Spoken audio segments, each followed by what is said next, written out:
Well, Helen, thank you for allowing me to record in your home today. What we're going to start off with is just seeing how you going up your stairs, really looking at how that affects your lower back and how you feel and whether you feel stable or unstable, and just give me a little bit of feedback as you're going up the stairs.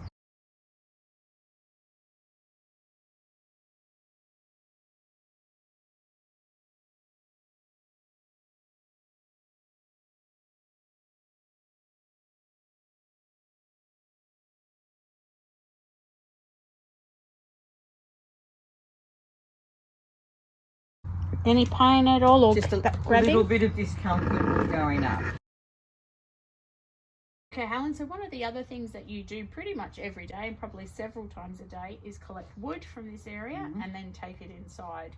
So because we have some issues in that hip and lower back area on your left hand side, we're just going to look at how you grab the wood. Yeah? Just grab the whatever you would normally grab.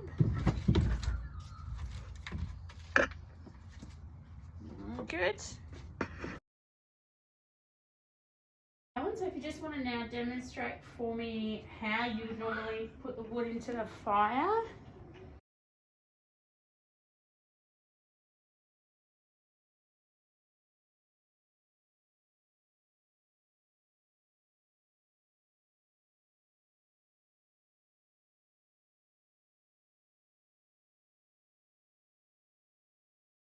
The first test I'm going to get you to do is a single leg stand, and we're going to just time how long you stand on one leg and then the other leg. This relates to going up the stairs. There is a short period of time when you are standing on a single leg as you're moving forward. So this is really checking your postural stability when you're in that position.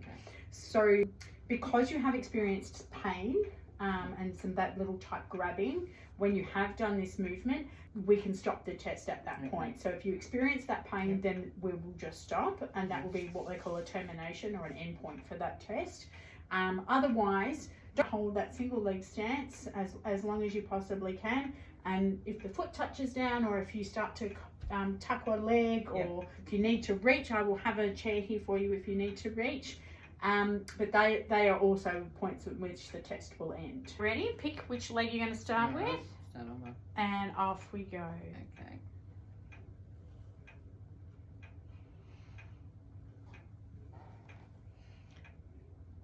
Just lift him up a little bit higher, about that step height. That's it.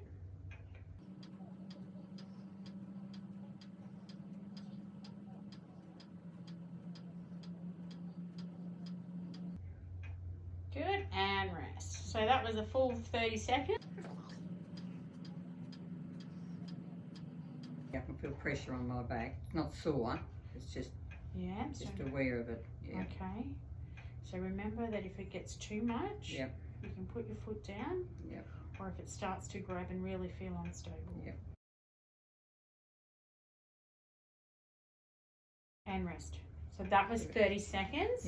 But there was some, obviously the experience of pain, but also you could see your body was compensating and had a bit of a sway there. So thank you very much for that.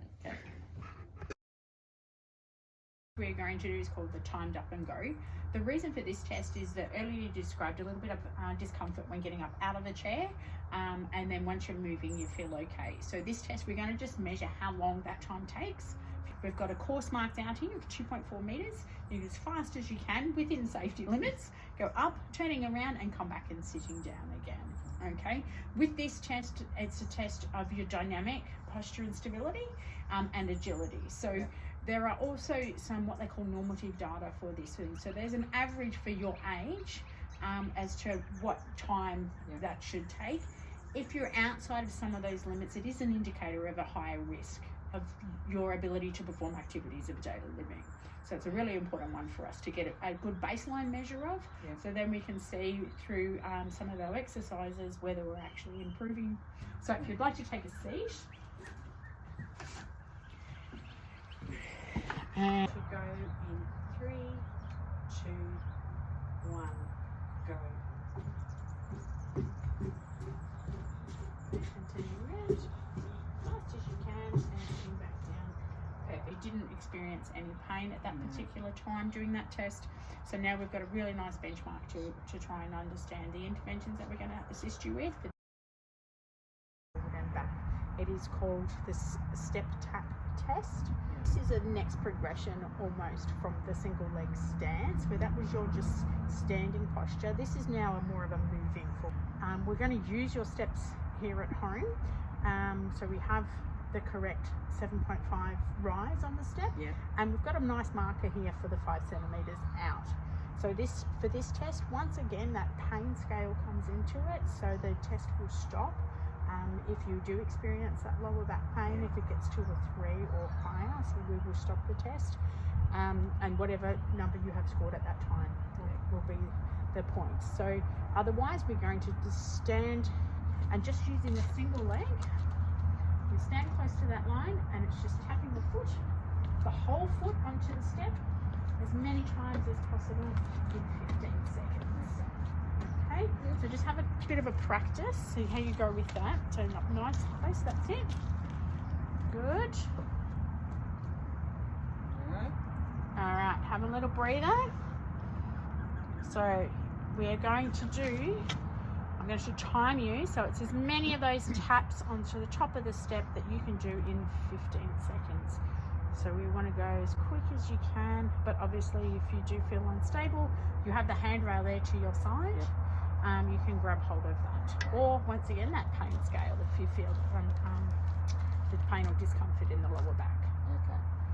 Okay. When you are ready, whole foot onto the step, that's it.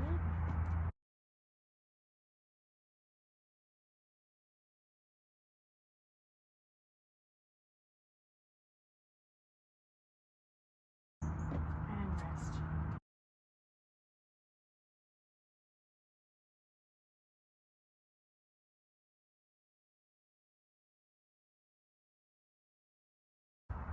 And rest. All right, have a little breather. How did that feel? Yeah, you can just feel a little bit, but not much. Not really. Yeah, not a problem. Okay. Yeah. Good. So what I'm actually going to do is going to have a little breather because you've got faster onto the second side. Okay. So as long as you're happy with that, we're going to count that as a practice run. Yep. And then go again. All right. Okay. When you are ready, go. All right. Yeah. Whole foot. That's it.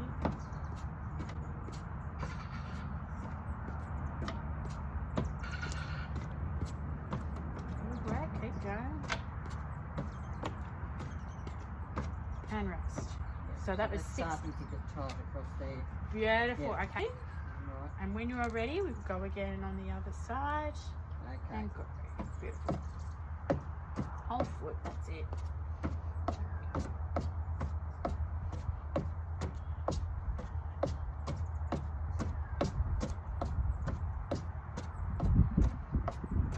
And rest. Good. Okay, Helen, the last assessment we're going to do today is called the functional reach test. And I've chosen this test because it relates very similar to the action you have of reaching forward to grab wood out of your wood pile, but also reaching to then place wood into the wood into the fire once you get here. So the purpose of this test is to test your anterior and posterior, so your front and back stability. So it is that forward reaching movement and then your ability to maintain that posture. Okay, so once again, as with all the other tests, if you do experience pain at all on that scale, if it's over 3 or higher, then we will terminate the test, and whatever score we came up with, that will be our score. Otherwise, we're going to have 3 trials of you reaching forward as far as you can. So we're not against the wall. The arm that's the closest to the wall, I just like to reach him out and create a fist. Good, we're going to take the measurement here off your 3rd knuckle. 3 trials, and we want you to try and reach as far along as possible without lifting either feet off the ground. If you do need to bring a foot forward to catch yourself, then that's perfectly fine. Reaching forward as far as possible. Reach, reach, reach. Feels comfortable there. Awesome, and we've got a 27. Perfect. All right. Bit of a relax. Good. How did that feel? Yeah, not too bad. Not too bad? Yeah. No pain or anything. Didn't cause any issues? Cool, no worries.